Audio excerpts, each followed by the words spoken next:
नमस्कार, हिमाचल अभी.com से मैं दिव्या। पेश है कोरोना वायरस पर स्पेशल बुलेटिन। हिमाचल में 72 दिनों बाद सड़कों पर दौड़ी बसें, पहले दिन कम दिखी सवारियां। हिमाचल में सोलन जिला में निकले 2 और कोरोना पॉजिटिव। हिमाचल में शराब के साथ साथ पेट्रोल डीजल का भी लगा करंट। कोरोना संकट के बीच एलपीजी सिलेंडर हुआ महंगा, अब चुकता करनी होगी ज्यादा कीमत। केजरीवाल का बड़ा ऐलान, 1 हफ्ते के लिए दिल्ली के बॉर्डर सील, अब खुलेंगी सारी दुकानें।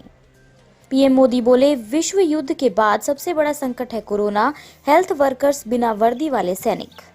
कोरोना का कहर, दुनिया में 7वें स्थान पर पहुंचा भारत, 1 हफ्ते में 50,000 मामले बढ़े। जॉर्ज फ्लोयड की मौत पर प्रदर्शन, व्हाइट हाउस पहुंचे प्रदर्शनकारी तो डोनाल्ड ट्रंप को बंकर में ले गए अफसर। म्यूजिक कंपोजर वाजिद खान वर्सोवा कब्रिस्तान में हुए स्पुर्दे खाक। पत्थर दिल माँ बाप एम्स में छोड़ गए 9 महीने की मासूम का शव, कोरोना से हुई थी मौत। अब समाचार विस्तार से। आपके स्वास्थ्य का प्रहरी श्री बालाजी हॉस्पिटल, कांगड़ा, हिमाचल। हिमाचल प्रदेश में आज 72 दिन बाद सड़कों पर बसें दौड़ती हुई नजर आईं। हालांकि आज सड़कों पर दौड़ रही इन बसों की संख्या तो काफी कम रही, लेकिन अंदर सवारियों भी कम दिखाई दी। प्रदेश में निजी बसें आज बहुत ही कम सड़कों पर उतरी। जाहिर है, आज अनलॉक 1.0 में 70% बसों के साथ पैसेंजर्स ट्रांसपोर्ट शुरू हुआ है। आज पहले दिन नियमों और गाइडलाइंस का बढ़िया तालमेल भी दिखा। जरूरी साजो सामान के साथ पहुंचे परिवहन निगम के कर्मचारी, चालक और परिचालक फेस मास्क, शील्ड और ग्लव्स पहने दिखे। बसों के अंदर बाकायदा सीटों पर क्रॉस के निशान लगे थे। अनलॉक 1.0 शुरू हो गया है, लेकिन हिमाचल में कोरोना के मामले अभी भी उसी तेजी से बढ़ रहे हैं। जिला सोलन के रामशहर में 2 और कोरोना पॉजिटिव मामले सामने आए हैं। जानकारी के अनुसार रविवार को जिला भर में सैंपलिंग कर 238 सैंपल जांच के लिए केंद्रीय अनुसंधान संस्थान कसौली भेजे गए थे। इनमें 2 सैंपलों की रिपोर्ट पॉजिटिव आई है। मामलों की पुष्टि जिला स्वास्थ्य अधिकारी डॉक्टर एनके गुप्ता ने की है। स्वास्थ्य विभाग द्वारा कोरोना वायरस से संक्रमित मरीजों की ट्रैवल हिस्ट्री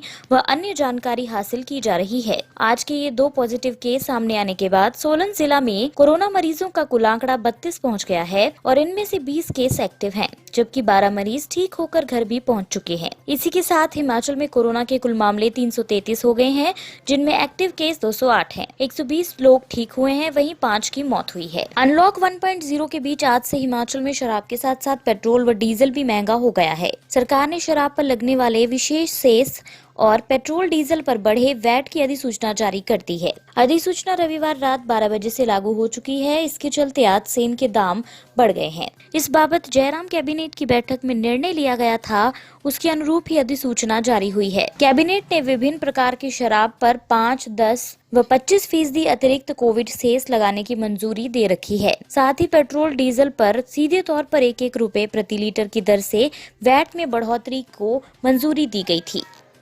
कोरोना संकट से जूझ रहे आम आदमी को अनलॉक 1.0 के पहले दिन ऑयल मार्केटिंग कंपनियों ने बिना सब्सिडी वाले एलपीजी रसोई गैस सिलेंडर की कीमतों में इजाफा कर झटका देने का काम किया है। आज से 19 किलोग्राम और 14.2 किलोग्राम वाले गैर सब्सिडी एलपीजी सिलेंडर के दाम बढ़ गए हैं। तेल कंपनियां हर महीने की शुरुआत में एलपीजी सिलेंडर के दामों की समीक्षा करती है। हर राज्य में टैक्स अलग अलग होता है और इसके हिसाब से एलपीजी के दामों में अंतर होता है। हालांकि केरोसिन की कीमतों में कटौती की गई है। मालूम हो कि दिल्ली केरोसिन फ्री सिटी घोषित है, इसलिए दिल्ली में केरोसिन की कीमतें जारी नहीं होती। कोलकाता में आज से 1 लीटर केरोसिन की कीमत 12.12 रुपए से घटकर 15.73 रुपए प्रति लीटर हो गई है, जो पहले 27.85 रुपए प्रति लीटर थी। इसी तरह देश में इसके दाम घटे हैं।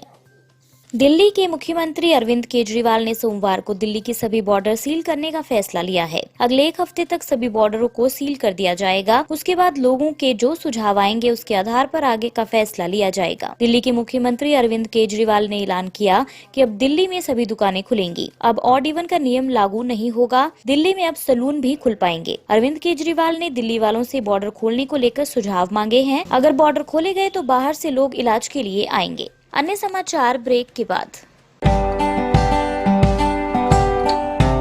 Shri Balaji multi speciality hospital, Kangra, जहां आपको एक ही छत के नीचे मिले बेहतरीन चिकित्सा सुविधाएं, cardiology, laparoscopic, general surgery, neuro surgery, orthopaedics, paediatric, radio diagnosis, urology, gastroenterology, ophthalmology, pathology, medicine, anaesthesia और डेंटल जैसी अत्याधुनिक और बेहतरीन चिकित्सा सुविधाएं। 24 घंटे इमरजेंसी सुविधा, 9 बेड के साथ critical care unit, cardiac monitor और डिफिब्रिलेटर्स, सेंट्रल ऑक्सीजन लाइन और वेंटिलेटर सुविधा। हिमाचल प्रदेश के सबसे बड़े निजी स्वास्थ्य सेवा प्रदाताओं में से एक Shri Balaji multi speciality hospital Kangra राष्ट्रीय स्वास्थ्य बीमा योजना के साथ सूचीबद्ध Shri Balaji multi speciality hospital Kangra BPL परिवारों के लिए अस्पताल में कैशलेस भर्ती होने के साथ ही ईसीएच की भी सुविधा।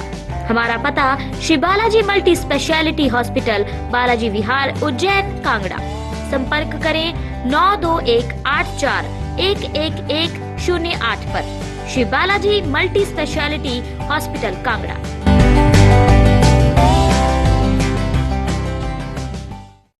पीएम नरेंद्र मोदी ने सोमवार को बेंगलुरु में Rajiv Gandhi university of health science के सिल्वर जुबली कार्यक्रम को वीडियो कॉन्फ्रेंसिंग से संबोधित किया। इस दौरान पीएम मोदी ने कोरोना संकट पर चिंता जाहिर की। उन्होंने कहा, दूसरे विश्व युद्ध के बाद आज सबसे बड़ा संकट आया है। जैसे विश्व युद्ध के बाद दुनिया बदल गई, वैसे ही कोरोना के बाद दुनिया पूरी तरह से बदल जाएगी। पीएम नरेंद्र मोदी ने डॉक्टरों और स्वास्थ्य कर्मियों को बिना वर्दी का सैनिक बताया। उन्होंने उम्मीद जताई कि कोरोना के खिलाफ जंग में भारत जरूर जीतेगा। पीएम ने कहा कि कोविड-19 वायरस अदृश्य दुश्मन है, लेकिन हमारे अपराजेय मेडिकल वर्कर उसे मात देंगे।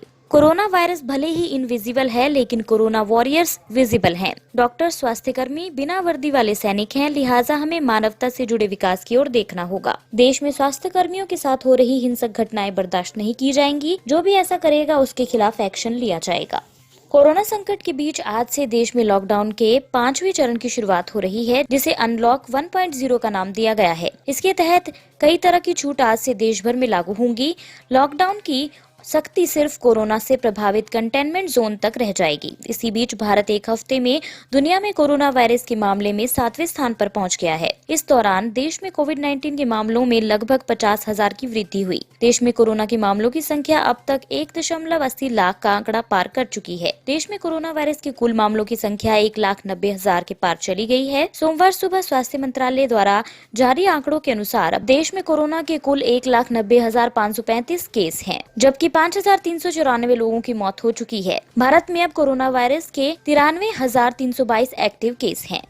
अमेरिका में अश्वेत शख्स जॉर्ज फ्लॉयड की मौत के बाद पिछले 6 दिनों से लगातार प्रदर्शन जारी है। रविवार को बड़ी संख्या में प्रदर्शनकारी अमेरिकी राष्ट्रपति डोनाल्ड ट्रंप के निवास व्हाइट हाउस के सामने इकट्ठे हो गए। यहां पुलिस और प्रदर्शनकारियों के बीच तब हिंसक झड़प हो गई जब पुलिस ने उन पर आंसू गैस के गोले और फ्लैश बैंग डिवाइस का इस्तेमाल करना शुरू कर दिया। इससे व्हाइट हाउस के सामने हिंसा जैसी स्थिति पैदा हो गई। व्हाइट हाउस के सामने इकट्ठा होकर ये प्रदर्शनकारी बैनर और पोस्टर लहराकर नारे लगा रहे थे। सैकड़ों की संख्या में प्रदर्शनकारी वॉशिंगटन स्थित व्हाइट हाउस के बाहर जमा हो गए थे। खबर मिलते ही व्हाइट हाउस के सुरक्षा अधिकारी राष्ट्रपति डोनाल्ड ट्रंप को अंडरग्राउंड बंकर में ले गए थे। ट्रंप को वहां 1 घंटे से भी कम समय तक रखा गया। बॉलीवुड के मशहूर म्यूजिक कंपोजर जोड़ी साजिद वाजिद में से वाजिद खान ने दुनिया को अलविदा कह दिया है। वे किडनी की बीमारी और कोरोना से जूझ रहे थे। उनकी मौत मल्टीपल ऑर्गन फेलियर के चलते हुई।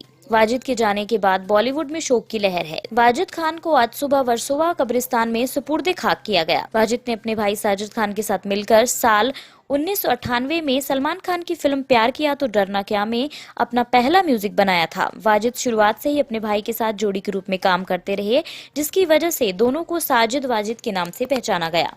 वाजिद किडनी की बीमारी से पीड़ित थे और उन्हें मुंबई के चैम्बूर में एक अस्पताल में भर्ती करवाया गया था। कुछ महीने पहले ही उनका किडनी ट्रांसप्लांट हुआ था, लेकिन उनकी तबीयत ठीक नहीं थी। कुछ दिन पहले जांच में उन्हें कोरोना संक्रमित भी पाया गया। इसकी वजह से कोरोना और मल्टीपल ऑर्गन फेलियर ने उनकी जान ले ली। राजधानी दिल्ली में एक ऐसा मामला सामने आया है जिसके बारे में सुनकर आपका दिल दहल जाएगा। रामपुर के मिलक क्षेत्र के 9 माह के मासूम ने इलाज के दौरान दिल्ली के एम्स में दम तोड़ दिया। इसके बाद उसमें कोरोना की पुष्टि हुई। जब उसके माता पिता को ये बात पता चली तो उसे एम्स में ही लावारिस छोड़कर चले गए। जब एम्स के अधिकारियों ने रामपुर प्रशासन से संपर्क किया तो माता पिता ने मासूम का शव लेने से इनकार करते हुए कहा कि एम्स के लोग ही उसका अंतिम संस्कार कर दें। बच्चे के सिर में जन्म के समय से गांठ थी, उसका एम्स में इलाज चल रहा था।